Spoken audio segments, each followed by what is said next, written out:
আসসালামু আলাইকুম সুধী দর্শক, আপনাদের জানাই আন্তরিক শুভেচ্ছা ও অভিনন্দন।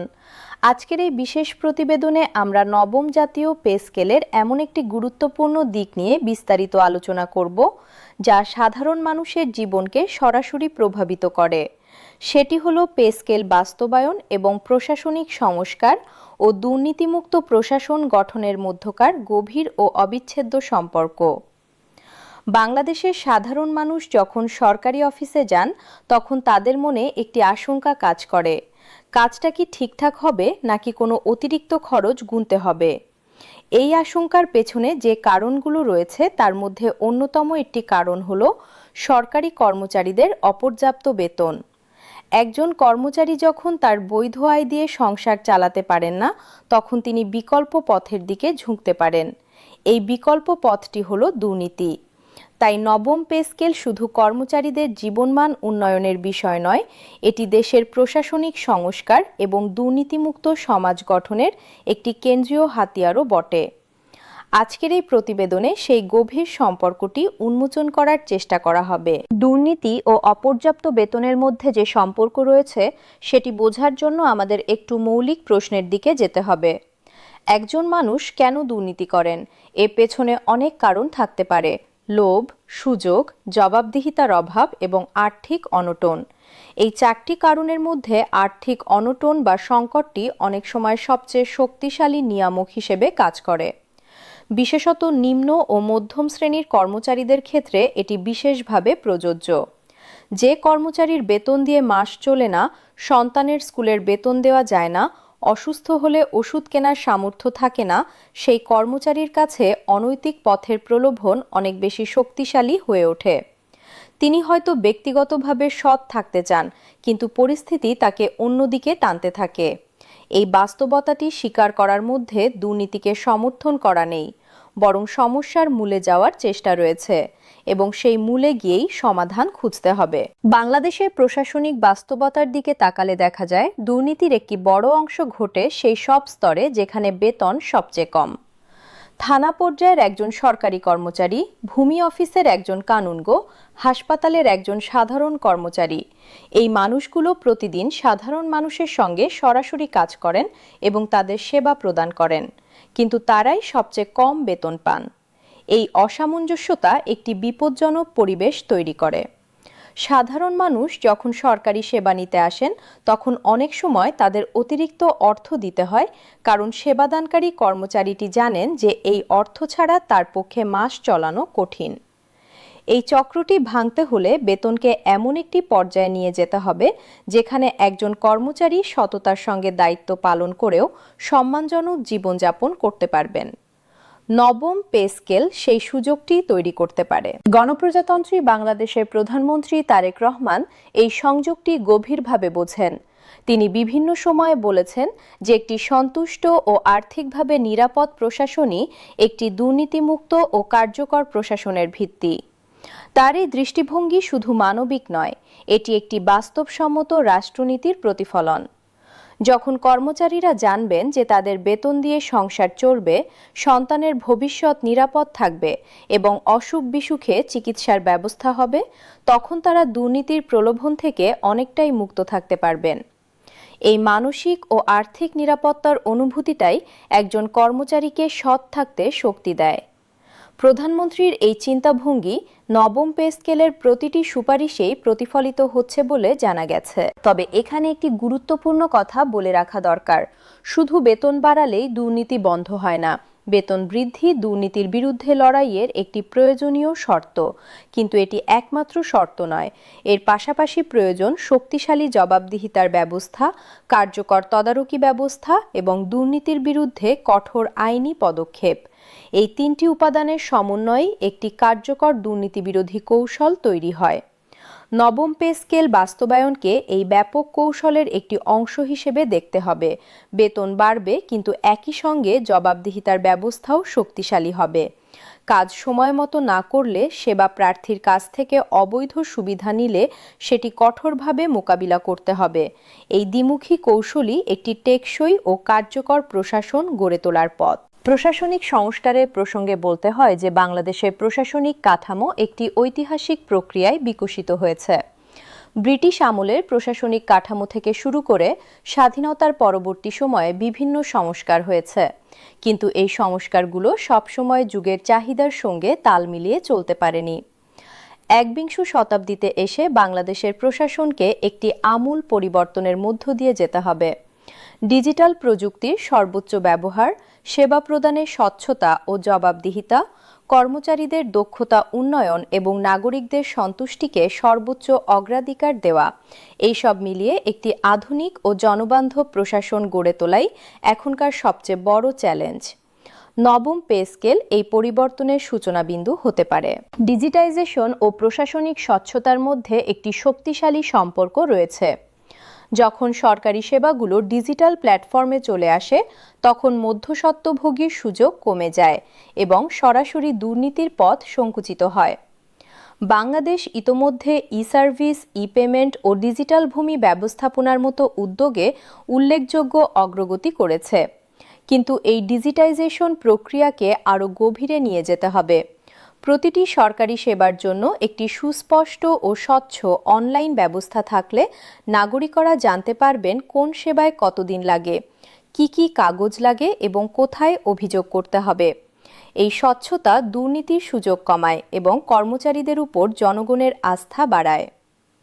নবম পে স্কেল বাস্তবায়নের পাশাপাশি এই ডিজিটাইজেশন প্রক্রিয়াকেও ত্বরান্বিত করার পরিকল্পনা রয়েছে বলে জানা গেছে। সেবার মান নির্ধারণ এবং সময়সীমা নির্ধারণ প্রশাসনিক সংস্কারের একটি গুরুত্বপূর্ণ দিক। বাংলাদেশে অনেক সরকারি সেবার ক্ষেত্রে কোনো নির্দিষ্ট সময়সীমা নেই। একটি কাজ কতদিনে হবে তা জানার উপায় নেই এবং দেরি হলে কার কাছে অভিযোগ করতে হবে তাও স্পষ্ট নয়। এই অস্পষ্টতাই দুর্নীতির একটি বড় সুযোগ তৈরি করে। যখন কোনো নির্দিষ্ট সময়সীমা নেই, তখন কাজ দ্রুত করার বিনিময়ে অতিরিক্ত অর্থ নেওয়ার সুযোগ তৈরি হয়। এই সমস্যা সমাধানে প্রতিটি সরকারি সেবার জন্য একটি সুস্পষ্ট সময়সীমা নির্ধারণ করা এবং সেই সময়সীমার মধ্যে সেবা না দিলে কার্যকর ব্যবস্থা নেওয়ার বিধান রাখা জরুরি। নবম পে স্কেলের পাশাপাশি এই ধরনের সেবা সনদ বা সিটিজেন চার্টার বাস্তবায়নকে আরও কার্যকর করার পরিকল্পনা রয়েছে। অভিযোগ ব্যবস্থাপনা বা গ্রিভান্স রিড্রেসাল সিস্টেম দুর্নীতিমুক্ত প্রশাসনের একটি অপরিহার্য উপাদান। যখন কোনো নাগরিক সরকারি সেবায় অসন্তুষ্ট হন বা দুর্নীতির শিকার হন, তখন তার অভিযোগ জানানোর একটি কার্যকর ও সহজলভ্য ব্যবস্থা থাকা দরকার। বাংলাদেশে বর্তমানে বিভিন্ন অভিযোগ গ্রহণের ব্যবস্থা থাকলেও সেগুলোর কার্যকারিতা নিয়ে প্রশ্ন রয়েছে। অভিযোগ করলে সেটির কি হয়, কতদিনে সমাধান হয় এবং অভিযোগকারীর পরিচয় গোপন থাকে কিনা, এই বিষয়গুলো নিয়ে নাগরিকদের মধ্যে সংশয় রয়েছে। একটি কার্যকর ও নিরাপদ অভিযোগ ব্যবস্থাপনা তৈরি হলে দুর্নীতিবাজ কর্মচারীরা সতর্ক থাকবেন এবং সৎ কর্মচারীরা উৎসাহিত হবেন। নবম পে স্কেল বাস্তবায়নের পরিকল্পনায় এই ধরনের একটি শক্তিশালী অভিযোগ ব্যবস্থাপনার কথাও ভাবা হচ্ছে। কর্মচারীদের নিয়মিত প্রশিক্ষণ ও দক্ষতা উন্নয়ন প্রশাসনিক সংস্কারের আরেকটি গুরুত্বপূর্ণ দিক। একজন কর্মচারী যদি তার কাজ ভালোভাবে করার দক্ষতা না রাখেন, তাহলে তিনি অনেক সময় অনিচ্ছাকৃতভাবেও সেবা প্রার্থীকে ভোগান্তিতে ফেলেন। এই ভোগান্তি কমাতে দক্ষতা উন্নয়নের বিকল্প নেই। বর্তমানে বাংলাদেশে সরকারি কর্মচারীদের প্রশিক্ষণ কার্যক্রম রয়েছে, কিন্তু সেটি পর্যাপ্ত নয় এবং সব ক্ষেত্রে সমানভাবে পৌঁছায় না। নবম পে স্কেলের সঙ্গে সঙ্গে কর্মচারীদের প্রশিক্ষণ কার্যক্রমকে আরও বিস্তৃত ও কার্যকর করার পরিকল্পনা রয়েছে। প্রযুক্তি ব্যবহারের দক্ষতা, গ্রাহক সেবার মনোভাব, আইনি জ্ঞান এবং নৈতিকতার প্রশিক্ষণ, এই সব মিলিয়ে একটি সামগ্রিক দক্ষতা উন্নয়ন কার্যক্রম তৈরি করা হচ্ছে। কর্মক্ষমতা মূল্যায়ন ব্যবস্থার সংস্কারও প্রশাসনিক পরিবর্তনের একটি অপরিহার্য অংশ।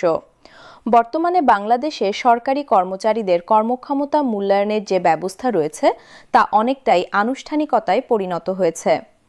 বার্ষিক গোপনীয় প্রতিবেদন বা এসিআর যেভাবে লেখা হয় এবং মূল্যায়ন করা হয়, তা সবসময় একজন কর্মচারীর প্রকৃত কর্মক্ষমতার প্রতিফলন ঘটায় না। ফলে ভালো কাজ করা ও খারাপ কাজ করার মধ্যে পার্থক্য অনেক সময় স্পষ্ট হয় না। এই পরিস্থিতি সৎ ও পরিশ্রমী কর্মচারীদের নিরুৎসাহিত করে এবং দায়িত্বহীন কর্মচারীদের জবাবদিহিতার বাইরে রাখে। নবম পে স্কেলের পাশাপাশি কর্মক্ষমতা মূল্যায়ন ব্যবস্থার একটি আমূল সংস্কার করার পরিকল্পনা রয়েছে, যাতে ভালো কাজে পুরস্কার ও খারাপ কাজে শাস্তির বিষয়টি সুস্পষ্ট হয়। স্বচ্ছতা ও জবাবদিহিতার সংস্কৃতি গড়ে তোলা প্রশাসনিক সংস্কারের সবচেয়ে চ্যালেঞ্জিং দিক, কারণ এটি শুধু নিয়মকানুন তৈরির বিষয় নয়, এটি একটি সাংস্কৃতিক পরিবর্তনের বিষয়। প্রতিটি কর্মচারীর মনে এই বিশ্বাস তৈরি করতে হবে যে সততার সঙ্গে কাজ করাটাই সবচেয়ে লাভজনক, কারণ এতে তার চাকরি নিরাপদ থাকে, পদোন্নতি হয় এবং সমাজে সম্মান পাওয়া যায়। অন্যদিকে দুর্নীতি করলে ধরা পড়ার ঝুঁকি আছে এবং ধরা পড়লে কঠোর শাস্তি হবে। এই দুটি বার্তা একসঙ্গে সমাজে প্রতিষ্ঠিত করতে পারলে দুর্নীতির পরিবেশ ধীরে ধীরে বদলাতে শুরু করবে। নবম পে স্কেল বাস্তবায়নের মাধ্যমে প্রথম বার্তাটি দেওয়া হচ্ছে, সততার সঙ্গে থাকলে তোমার জীবন চলবে। এই বার্তাটি অত্যন্ত শক্তিশালী এবং এটি প্রশাসনিক সংস্কারের দীর্ঘমেয়াদী প্রক্রিয়ার একটি গুরুত্বপূর্ণ ধাপ। দুর্নীতি দমন কমিশন বা দুদকের ভূমিকাও এই প্রসঙ্গে উল্লেখযোগ্য। নবম পে স্কেল কার্যকর হওয়ার পর দুদকের কাজের পরিবেশ কিছুটা বদলাবে। যেসব দুর্নীতির পেছনে আর্থিক অনটন একটি কারণ ছিল, সেগুলো কমবে।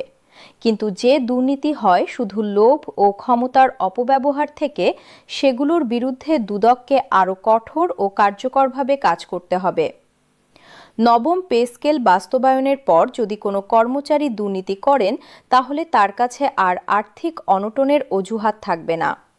এই পরিস্থিতিতে দুর্নীতির বিরুদ্ধে সামাজিক ও প্রশাসনিক সহনশীলতা আরও কমবে এবং কার্যকর পদক্ষেপ নেওয়া সহজ হবে। অর্থমন্ত্রী আমির খসরু মাহমুদ চৌধুরীও এই বিষয়ে স্পষ্ট অবস্থান নিয়েছেন যে পে স্কেল বাস্তবায়নের পাশাপাশি দুর্নীতি বিরোধী কার্যক্রমকেও আরও শক্তিশালী করা হবে।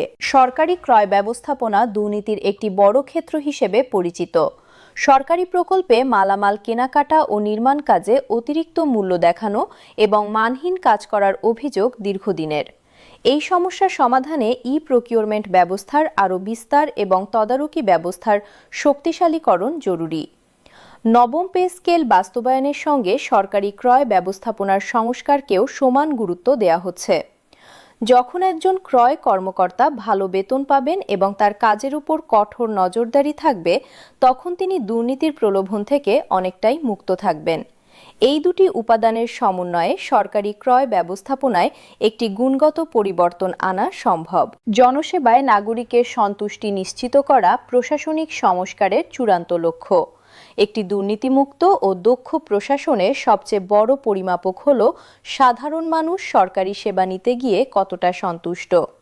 যখন কোনো কৃষক জমির পর্চা আনতে গিয়ে বিনা ঝামেলায় ও বিনা অতিরিক্ত খরচে কাজটি করতে পারবেন, যখন কোনো মা তার সন্তানের জন্ম নিবন্ধন সহজে করাতে পারবেন, যখন কোনো উদ্যোক্তা ব্যবসার লাইসেন্স নিতে গিয়ে দ্রুত ও সহজে সেবা পাবেন, তখনই বোঝা যাবে প্রশাসনিক সংস্কার সত্যিকারের ফল দিচ্ছে।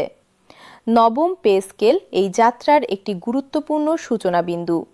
কর্মচারীরা আর্থিকভাবে নিরাপদ থাকলে তারা কাজে মনোযোগ দিতে পারবেন এবং নাগরিকদের সঙ্গে সহানুভূতিশীল আচরণ করতে পারবেন। সব মিলিয়ে নবম জাতীয় পে স্কেল এবং প্রশাসনিক সংস্কার ও দুর্নীতিমুক্ত প্রশাসন গঠন, এই দুটি বিষয় আসলে একটি অভিন্ন লক্ষ্যের দুটি দিক।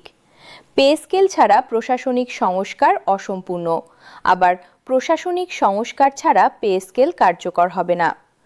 গণপ্রজাতন্ত্রী বাংলাদেশের প্রধানমন্ত্রী তারেক রহমান এবং অর্থমন্ত্রী আমির খসরু মাহমুদ চৌধুরী এই দুটি বিষয়কে একসঙ্গে এগিয়ে নেওয়ার যে দৃষ্টিভঙ্গি নিয়েছেন, তা অত্যন্ত সুচিন্তিত ও দূরদর্শী। দেশ স্বাভাবিক হলেই এই সমন্বিত সংস্কার কার্যক্রম শুরু হবে এবং বাংলাদেশের লক্ষ লক্ষ সরকারি কর্মচারী ও কোটি কোটি সাধারণ নাগরিক উভয়ই এই পরিবর্তনে সুফল ভোগ করবেন। একটি দুর্নীতিমুক্ত, দক্ষ ও জনবান্ধব প্রশাসন গড়ে তোলার স্বপ্ন আর অধরা থাকবে না, বরং সেটি বাস্তবে রূপ নেবে। এই আশাবাদ নিয়েই আজকের প্রতিবেদন শেষ করছি। প্রিয় দর্শক, আজকের এই বিশ্লেষণধর্মী প্রতিবেদনটি যদি আপনার কাছে গুরুত্বপূর্ণ ও তথ্যবহুল মনে হয়ে থাকে, তাহলে অবশ্যই আপনার পরিচিত সকলের মাঝে শেয়ার করুন এবং সরকারি চাকরি সংক্রান্ত সর্বশেষ আপডেট পেতে আমাদের সঙ্গেই থাকুন।